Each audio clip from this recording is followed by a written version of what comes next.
Muy buenas tardes a todos, estamos acá otra vez en Políticos 3.0, esta vez con Sebastián Dalgrosa, analista político. Buenas tardes, Sebastián, ¿cómo te va? ¿Qué tal, Rafael? Un gusto estar con vos. Bueno, estamos acá para que nos cuentes un poco cómo ves vos la situación del país, desde el análisis político, obviamente, ¿no?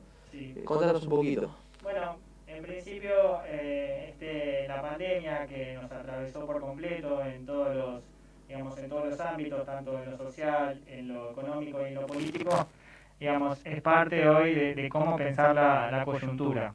Y me gustaría, arrancar diciendo que si hay que analizar las medidas del gobierno, las respuestas de la oposición y a su vez también las reacciones de la sociedad, se tienen que medir por el contexto y por las estrategias que se toman. Por un lado, la pandemia, la situación sanitaria no permite que el gobierno deje de tomar medidas constantemente, ni tampoco que sea totalmente moderado. Hoy por hoy estamos viendo y ayer, fue el anuncio más reciente y más contundente, se podría decir, con respecto a la situación sanitaria, y ya, dejó reacciones tanto de la oposición como de la sociedad que dan a ver cómo también esto en donde se privilegió la salud por encima de la economía, hoy por hoy no tiene el mismo margen de acción que el año pasado. Ahora, ¿y cómo ves vos esa gente que está siendo alcanzada de nuevo por las restricciones, ya sea los comerciantes, los bares? Bueno, yo creo que, hay que saber discernir entre quienes se ven más afectados y quienes no lo padecen de la misma manera. Hoy por hoy sabemos que el sector gastronómico fue muy golpeado por el año pasado y el margen de acción obviamente no es el mismo.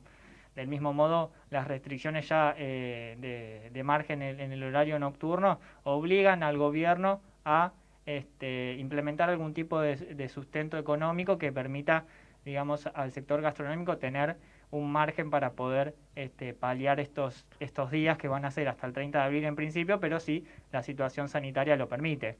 Obviamente, otros sectores que se podrían encuadrar dentro de lo cultural, de lo deportivo, también padecen estas medidas del presidente Alberto Fernández y de todo su gabinete, pero bueno, es cuestión también del día a día ir viendo en qué medida tanto los casos positivos como las muertes y la ocupación de camas de terapia intensiva van tomándole el pulso a las medidas que el gobierno tenga que tomar en lo posterior.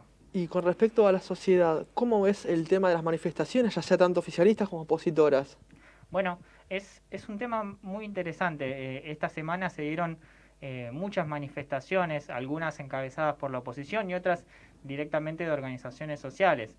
La más reciente, que fue la que, copó la avenida 9 de junio en lo ancho, tuvo como mensaje reaccionario oponerse a las medidas restrictivas del gobierno. Esto es, no poder enfrentar lo que siga en las próximas semanas si ellos tienen que restringir su banda horaria o la cantidad de personas o incluso los espacios en donde puedan las personas consumir.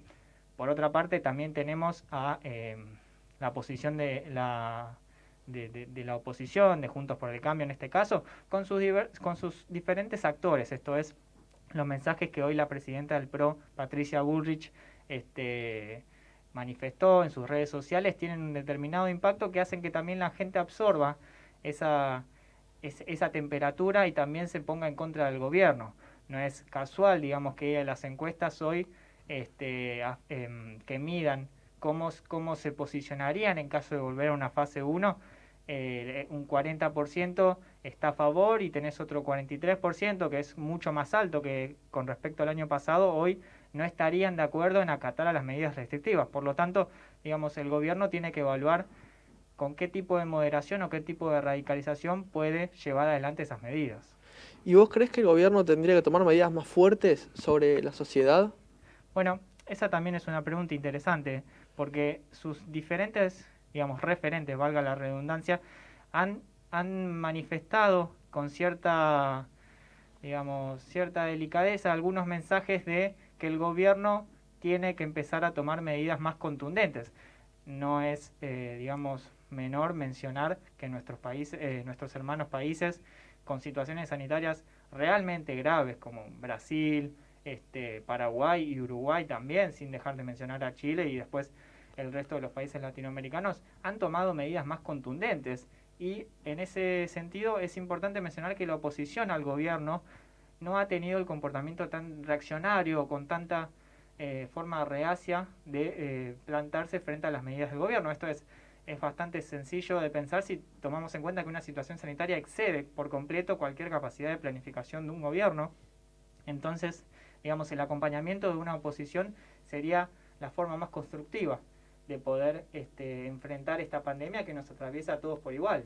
Hay que recordar que hoy por hoy Mauricio Macri está aislado también por un contacto estrecho, y el presidente Alberto Fernández la semana pasada dio positivo. Digamos, la situación es realmente delicada como para seguir pensando que los costos políticos que se miden de cara a un año electoral, un año donde se dirimen, digamos, elecciones legislativas, puedan estar por encima de las consideraciones de cada uno de los actores que hoy por hoy marcan la agenda política. Y las distintas oposiciones, no la de Juntos por el Cambio, sino las otras, las más de derecha y las más de izquierda, ¿tienen la misma postura o cómo van ellos? Bueno, se especula mucho con que el sector más conservador, el sector donde podemos identificar a Gómez Centurión o a Javier Milei, digamos, se posicionan con medidas opuestas, diametralmente, radicalmente opuestas a las que el gobierno viene tomando. Y en este sentido, ellos asumen que las medidas económicas son totalmente erradas y que llevarían a un fracaso en lo económico, que también, digamos, impida que primar lo sanitario les permita continuar el rumbo de su gobierno.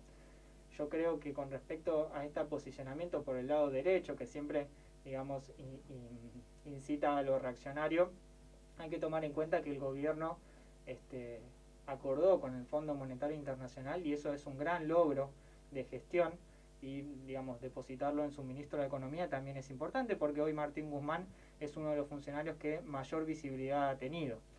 Después, del lado opuesto, digamos, o del lado más de izquierda, se podría decir, hay un descontento permanente con cómo se relega los sectores que más desamparados se encuentran. Esto es la pobreza, la desigualdad y el desempleo, son digamos, factores que inciden también en todo gobierno, y en las últimas publicaciones del INDEC y diferentes organismos han crecido esos porcentajes, lo cual no puede dejar de ser una preocupación para el mediano plazo en el gobierno presidencial y también en cualquier gestión de Estado que pretenda mejorar la calidad de vida de las personas. Y ahora, ya que vos dijiste que este es un año electoral, que esto es cierto en agosto y en octubre, si todo se llega a dar, ¿cómo es la imagen tanto de dos partidos más fuertes, ya sea de Alberto Fernández y en este caso de Patricia Bullrich por el lado del PRO?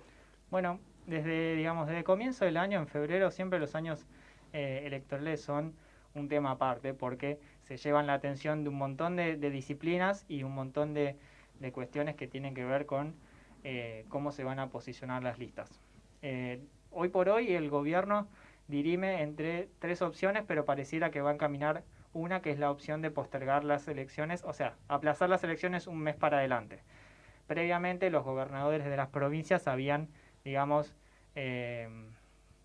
hecho un comunicado con la intención de suspender las elecciones, hecho que realmente prosperar no podía prosperar, porque necesitaba el acuerdo del gobierno y también necesitaba pasar estrictamente por el Congreso. Esta semana también hubo una sugerencia del presidente de diputados, Sergio Massa, por la cual, digamos, proponía unir las elecciones, es decir, que las PASO y las generales se voten el mismo día, hecho que, digamos, traería una delicada complejidad para el votante promedio y para cualquier tipo de votante que concurra a las urnas, y llevaría a toda una capacitación en el ámbito electoral. Ahora bien, hoy por hoy, digamos, tanto la oposición, que se ha manifestado en contra de cualquier tipo de medida del gobierno, pero parece que en estos días se iban a sentar en la mesa chica para acordar postergar las elecciones un mes para adelante, como hizo Chile esta semana también, que las postergó un mes para adelante, sería, digamos, el camino más viable para avanzar con la vacunación y también tener una mejor situación sanitaria para ese entonces. Pero sin escapar de la pregunta que me hiciste, yo creo que hoy por hoy al gobierno le pesa mucho las decisiones que vaya a tomar con respecto a la imagen de quienes vayan a integrar las listas para los legisladores. La Cámara de Diputados se encuentra realmente pareja, en tanto legisladores de Frente de Todos y de Juntos por el Cambio. Puede haber ahí un intercambio entre primera minoría, pero esto también depende de cómo la oposición decida absorber y salir a la cancha a jugar como oposición. Hoy por hoy es Mauricio Macri quien tiene el capital del 40% que perdió en las elecciones del 2019, pero hay otros actores también que inciden en ese terreno, que por mencionarte algunos podríamos hablar de Lilita Carrió, podemos hablar de Horacio Rodríguez Larreta, de María Eugenia Vidal también, por mencionarte algunos, que tienen la particularidad, y esta es una desventaja para Juntos por el Cambio, que están todos en Buenos Aires. Es decir, Juntos por el Cambio y el radicalismo, para ampliar un poco el espectro de la oposición, tienen en diversas provincias algún nicho donde poder reposar. Se puede mencionar Mendoza, se puede mencionar Corrientes, Santa Fe también. Y esto hace que haya quizás un respaldo donde puedan obtener legisladores. Para el oficialismo quizás es un poco más complejo, porque hoy por hoy la heterogeneidad con la que Juntos por el Cambio, con la que el Frente de Todos, y esto es el peronismo también, con todos los actores que decidió involucrar para ganar las elecciones del 2019, tiene un desafío para quienes vayan a integrar las listas, teniendo actores como Daniel Scioli, podría decirse, tiene, digamos, otros integrantes de todo el compendio de funcionarios y actores que pueden incidir. Otro de los personajes que tuvo, digamos, relevancia en el espacio público fue Sergio Berni, que en la provincia de Buenos Aires se caracteriza, digamos, bueno, él es el actual ministro de Seguridad de la provincia y tiene presencia fuerte reivindicando, digamos, el tema de la inseguridad, que es un tema que a la sociedad siempre está latente, y más en Buenos Aires, donde es una provincia tan populosa. Ahora, sabiendo que falta un poco todavía, pero el tiempo pasa rápido, ¿a quiénes ves vos como candidatos a presidente de Frente de Todos y de Juntos por el Cambio, si todo sigue igual? Bueno, futurología todavía los cientistas sociales no hacemos, pero se podría especular con que Mauricio Macri, digamos, defendiendo su núcleo duro electoral, que era lo que yo hacía referencia cuando dije el 40%, y el poder efectivo que le pueden otorgar la presencia de Horacio Rodríguez Larreta, una persona como Martín Lustó, que también puede tener algún tipo de proyección. Hoy por hoy yo creo que Mauricio parece que puede aspirar a presentarse nuevamente en el 2023. Uh-huh. Y cuando no, alguna, digamos, diferencia o alguna rispidez interna que tengan dentro de Juntos por el Cambio, en coalición con la Unión Cívica y con el radicalismo, podría llevar a que así tengan que dirimir en unas internas a ver quién es el que se lleva, digamos, todo el capital para en octubre del 2023 ser la oposición de un oficialismo que al parecer puede ser que sea Alberto Fernández. Mucho de eso va a depender de cómo salgamos de esta pandemia y cómo también evolucione la imagen presidencial, que hoy por hoy es un tema trascendental en la evolución de las gestiones. Hace un ratito, digamos, salió publicado en uno de los portales de política internacional cómo también la imagen presidencial a lo largo de este año pandémico fue variando, teniendo, digamos, una imagen favorable quizás en los primeros meses, cuando todos los gobiernos, o la mayoría, digamos, podemos exceptuar algunas naciones que decidieron llevar adelante un negacionismo frente a la pandemia, pero otras decidieron tomar, digamos, como se diría, el toro por las astas y tomar medidas contundentes. En ese sentido, digamos, Latinoamérica tuvo un péndulo entre la imagen presidencial que fue creciendo a mitad del año pasado, pero digamos con la segunda ola, las nuevas cepas y la escasez de vacunas, que es un factor que hoy por hoy a todos nos tiene preocupados y condicionados para poder tener un poco de tranquilidad, son imágenes presidenciales que están descendiendo, digamos, en positividad. Y esto no pasa solamente en América Latina, también sucede en Europa y en parte de Asia. Ahora, con el tema de la vacuna, ya que me decís, y con las nuevas cepas, ¿decís que haya más vacunas nuevas, que se amplíe el espectro de vacunación? Bueno, Hay muchos países, digamos, que están lanzando nuevas vacunas. Uno es la República Argentina, que está, digamos, tiene una vacuna en fase 3 aproximadamente, como para ser también tenida en cuenta a posteriori. Eso, digamos, reduce un montón el costo y de los gastos que implican importar vacunas desde el extranjero. A partir de lo cual, digamos, también podemos tomar en cuenta vacunas nuevas que están surgiendo, por ejemplo, en Cuba, y nosotros recientemente entablamos convenio. Pero también, digamos, tanto el mecanismo COVAX, que es un mecanismo de distribución lo más equitativo posible a nivel global, como los acuerdos hechos con China por la vacuna Sinopharm y también la vacuna de Oxford AstraZeneca. A nosotros, digamos, mucho de eso nos encaminó el acuerdo que incipientemente hicimos con la vacuna Sputnik, que es, digamos, a la cual una vacuna que fue eminentemente prejuiciada, digamos, prejuzgada por el espacio mediático como dudosa, y que sin embargo es una de las vacunas más eficaces hoy por hoy a nivel global. Ahora, con respecto al tema de cuando llega la hora de repartir esas vacunas, ¿vos cómo crees que se debería repartir? ¿Por cantidad de habitantes o en igualdad para todas las 24 provincias? Bueno, esa es una pregunta bastante compleja que obviamente a nivel poblacional hoy hay una distribución que sí tiene que corresponderse con la cantidad de habitantes de cada distrito.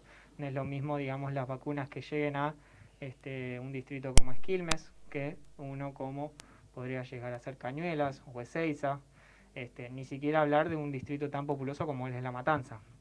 Yo creo que en ese sentido hubo en el gobierno una logística bien pensada para la distribución de las vacunas. Te hablo de Buenos Aires porque obviamente nosotros estamos acá. Me gustaría también interiorizarme con cómo es el procedimiento en las diferentes provincias que está funcionando. Y con respecto a tu pregunta, yo creo que tiene que ser a razón de habitantes. Quizás en algún momento se generó el debate porque AMBA era el sector más delicado del grueso de contagios en la provincia de Buenos Aires y digamos, quedará evaluación del Estado, que es quien hoy por hoy se encarga de la distribución de las vacunas, si eso en algún momento tiene que haber una partida de mayor cantidad de personas, o bueno, también concientizar un poco porque en algún momento los rangos etarios se anotan y otros rangos etarios quizás no prestan tanto atención a las vacunas y eso también es un condicionante. Y ahora, por la cantidad de aumentos de casos que se está dando y de las distintas cepas del coronavirus también, ¿crees que haya nuevas restricciones y más fuertes? Mirá, obviamente es una cuestión epidemiológica y son los epidemiólogos y epidemiólogas quienes tienen la potestad o la autoridad para referirse al tema y por sus pronósticos, digamos, y también por lo que pasaron en nuestros países vecinos y por lo que pasó en Europa, en Asia y también en América del Norte, se prevé que esto siga creciendo. Es una ola que está comenzando, que también tiene algunos dejos de lo que el verano nos permitió también tener un poco más de liviandad, pero que en un momento determinado y con las cepas aflorando, inevitablemente se multiplican, se esparce y también es difícil evitarlo si no hay algún tipo de restricción que fundamentalmente yo creo, como digamos mi humilde opinión, yo no soy una persona autorizada para hablar de eso, pero creo que la circulación es lo fundamental. Y conectado con la circulación son los cuidados de la gente. Creo que hoy por hoy hay actividades que quizás se podrían tener un poco más de cuidado. No hace falta irse muy lejos. Uno mientras recorre Quilmes ve algunos funcionamientos y ve que algunas personas quizás se relajan demasiado, por decirlo con mucha modestia. ¿Vos crees que la gente está más relajada que el año pasado? Yo personalmente yo estoy un poco más preocupado por la situación de este año. Creo que hay una avenida, una avanzada de un montón de cepas que particularmente tienen un efecto más contagioso. Hay un montón de personas de mis allegados, supongo que también en tu caso se hará visible, que cayeron, digamos, o que se contagiaron.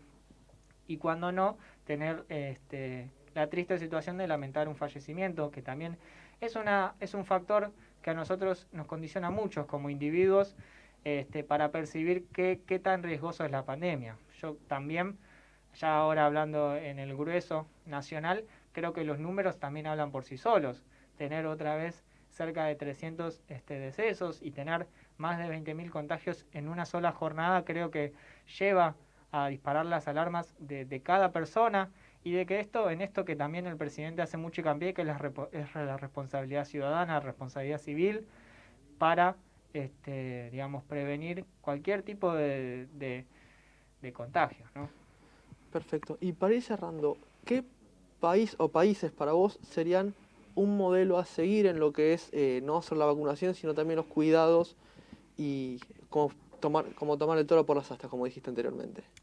Bueno, digamos, hay varios países que a mí me llamaron la atención cómo gestionaron la pandemia. Uno de ellos es sin duda Chile. Nosotros el año pasado admirábamos el modelo chileno por lo restrictivo, después lo admirábamos por cómo, después, digamos, más cercano en el tiempo, lo admiramos por cómo llevó adelante la campaña de vacunación, convirtiéndose en una de las naciones que más había vacunado alrededor del mundo. Pero sin embargo, digamos, tuvieron una crecida y un recrudecimiento de los contagios que llevó a esta semana tener un confinamiento totalmente estricto de algunos departamentos, y algunos departamentos que son los más populosos. Entonces, esta situación paradójica quizás nada se asemeja a nuestro hermano brasileño, que realmente hizo digamos, una gestión de la pandemia totalmente, digamos, desenfocada, con un presidente, digamos, fuera de tono por sobre cómo tener las precauciones por la pandemia. Después hay otro caso, digamos, que a mí me llamó la atención también por mis, digamos, allegados, que es Japón. Japón también tuvo una gestión de la pandemia realmente severa, realmente, digamos, en estado de emergencia permanente, como ellos lo llaman, con la particularidad que el año pasado ellos se suponía que iban a tener lugar los Juegos Olímpicos que se postergaron para este año, y que si todo, digamos, sigue medianamente bien, serían dados siempre, digamos, teniendo en cuenta que va a ser sin público, lo cual también trae ciertos costos para la nación japonesa. Pero en ese sentido hay que también, mientras admiramos la gestión de Japón con sus 150.000 contagiados y una tasa de letalidad bastante baja, recién en abril, recién este mes, van a empezar a vacunar. Es decir, tanto Japón como otras naciones europeas, digamos, tuvieron una demora en el comienzo de la campaña de vacunación que es sorpresiva y que también los lleva a tener estas terceras o cuartas olas, que para nosotros es la segunda. Ellos están teniendo las terceras o cuartas olas con medidas de confinamiento, medidas restrictivas, y una parva de descontento que hace también un poco al cansancio de la gente por cómo también gestionar su relación con la pandemia, su vínculo con lo laboral, con lo afectivo, y un montón de cuestiones que también se suman para que cada gobierno enfrente. Muchísimas gracias, Sebastián, y también muchísimas gracias a ustedes por acompañarnos como todas las semanas. Hasta pronto.